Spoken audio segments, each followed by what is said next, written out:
इस देश के अंदर क्या मुसलमान होना आज अपराध हो गया है?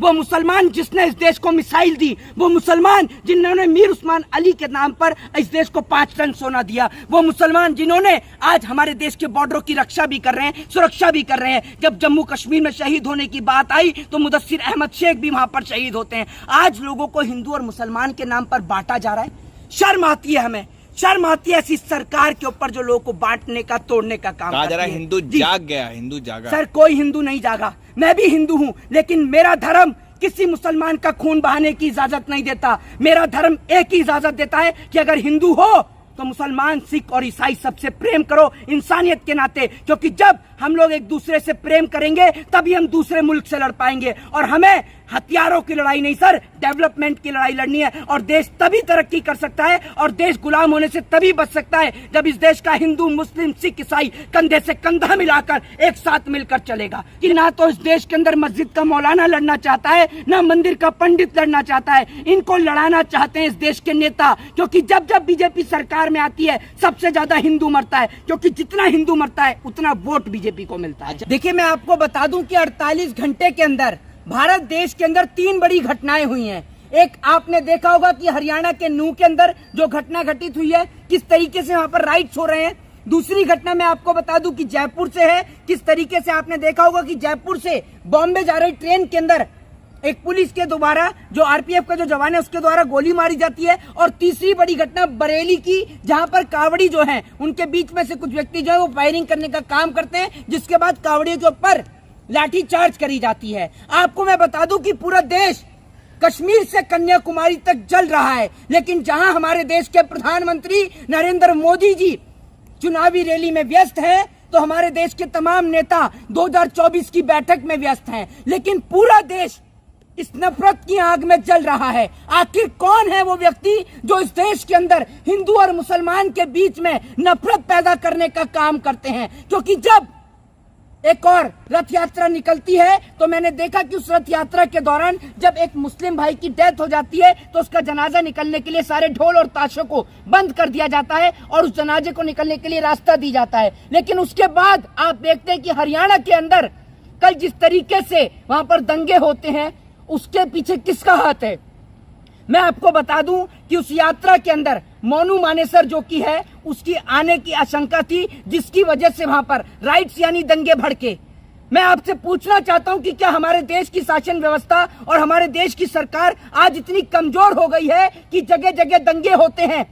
किसी मस्जिद के मौलाना को मार दिया जाता है, मस्जिद को तोड़ दिया जाता है, जगह जगह दुकानों में आग लगा दी जाती है और मंदिर के अंदर हजारों लोग जो है वो कैद हो जाते हैं। लेकिन हमारे देश की सरकार मूक दर्शक बनी रहती है। हरियाणा के मुख्यमंत्री मनोहर लाल खटारा, जी हाँ, मैं उनको खटारा ही कहूंगा, एक ऐसे मुख्यमंत्री जो किसानों के ऊपर लाठी तो चार्ज करते हैं। जब किसान अपनी सूरजमुखी की फसल के ऊपर एमएसपी की मांग करते हैं, एमएसपी की डिमांड करते हैं, तो हरियाणा के मुख्यमंत्री के द्वारा किसानों के ऊपर लाठी और डंडे तो बरसाए जाते हैं। लेकिन वो हरियाणा के मुख्यमंत्री दंगाइयों के ऊपर लाठी और डंडे क्यों नहीं बजवाते? मैं पूछना चाहता हूं। आज हरियाणा नफरत की आग में जल रहा है। आखिर हरियाणा को नफरत की आग में किसने जलाया?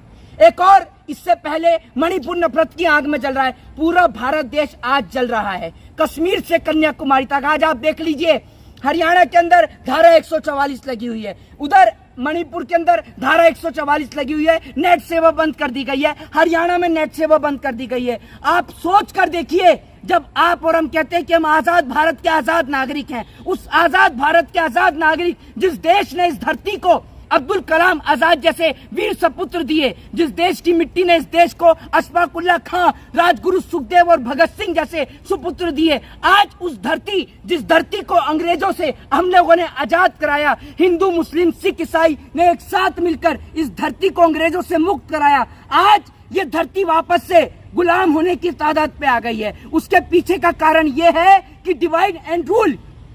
इस देश की सरकार चंद वोटों के खातिर भाई को भाई से लड़ा रही है। एक भाई का खून दूसरे भाई के हाथों बहाने का काम करवा रही है इस देश की सरकार। मैं पूछना चाहता हूं कि आखिर इतने कम समय में दंगाइयां कहां से आते हैं?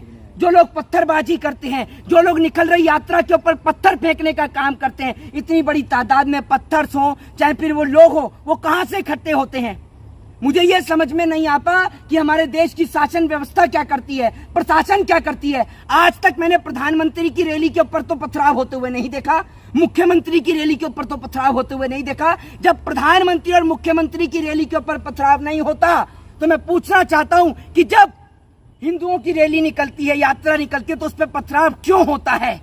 यह पथराव होता है या वोट पाने के लिए करवाया जाता है? मैं इस सवाल का जवाब सरकार से पूछना चाहता हूं, क्योंकि मुझे नहीं लगता कि इस देश का आम आदमी हिंदू और मुसलमान के नाम पर लड़ना चाहता है। उनको लड़ाया जा रहा है और टेलीविजन पर ये जो कार्यक्रम आता है ना, सुबह के 8 से लेकर रात के 10 बजे तक, ये देश में नफरत का जहर घोलने का काम करता है। ये एक भाई को दूसरे भाई को लड़ाने से काम करता है। ये लोग पहले हिंदू को मुसलमान से लड़ाया, उसके बाद हिंदुओं को ब्राह्मण, शूद्र, वैश्य और क्षत्रियों के नाम पर बांटा। ये लोगों को बांटने का काम करते हैं, देश को बांटने का काम करते हैं। और ऐसे लोग हमें नहीं चाहिए जो उस देश के अंदर नफरत पैदा करते हैं, और नफरत की आग में जलता है तो पूरा देश जलता है, पूरा भारत जलता है। आज इस नफरत की आग के चलते कश्मीर से कन्याकुमारी तक मेरा पूरा भारत जल रहा है। लेकिन शर्म इस बात की है कि मेरे देश का प्रधानमंत्री क्या कर रहा है। मेरे देश का प्रधानमंत्री या तो कहीं चुनावी रैली की यात्रा की तैयारी कर रहा होगा,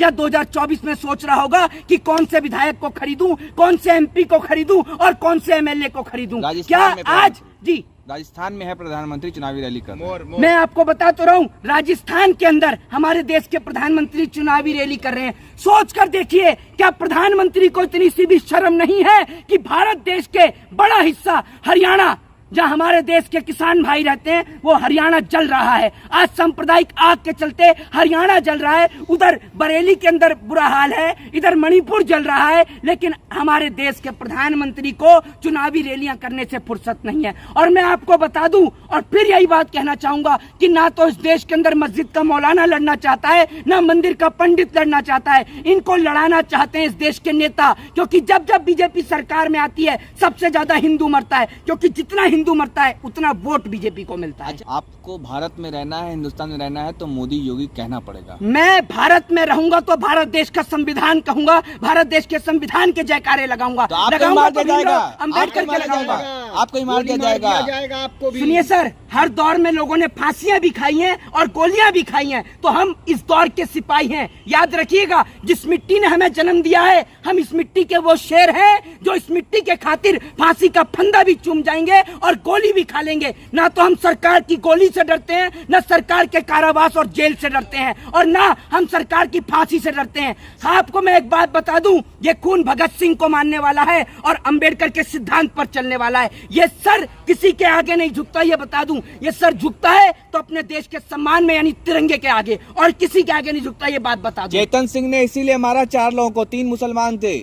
इस देश के अंदर क्या मुसलमान होना आज अपराध हो गया है? वो मुसलमान जिसने इस देश को मिसाइल दी, वो मुसलमान जिन्होंने मीर उस्मान अली के नाम पर इस देश को 5 टन सोना दिया, वो मुसलमान जिन्होंने आज हमारे देश के बॉर्डरों की रक्षा भी कर रहे हैं, सुरक्षा भी कर रहे हैं। जब जम्मू कश्मीर में शहीद होने की बात आई तो मुदस्सिर अहमद शेख भी वहां पर शहीद होते हैं। आज लोगों को हिंदू और मुसलमान के नाम पर बांटा जा रहा है। शर्म आती है, हमें शर्म आती है ऐसी सरकार के ऊपर जो लोगों को बांटने का, तोड़ने का काम कहा जा रहा करती है है। हिंदू जी। जाग गया, हिंदू जागा। सर, कोई हिंदू नहीं जागा। मैं भी हिंदू हूं, लेकिन मेरा धर्म किसी मुसलमान का खून बहाने की इजाजत नहीं देता। मेरा धर्म एक ही इजाजत देता है कि अगर हिंदू हो तो मुसलमान, सिख और ईसाई सबसे प्रेम करो इंसानियत के नाते, क्योंकि जब हम लोग एक दूसरे से प्रेम करेंगे तभी हम दूसरे मुल्क से लड़ पाएंगे। और हमें हथियारों की लड़ाई नहीं सर, डेवलपमेंट की लड़ाई लड़नी है। और देश तभी तरक्की कर सकता है और देश गुलाम होने से तभी बच सकता है जब इस देश का हिंदू, मुस्लिम, सिख, ईसाई कंधे से कंधा मिलाकर एक साथ मिलकर चलेगा। जय हिंद।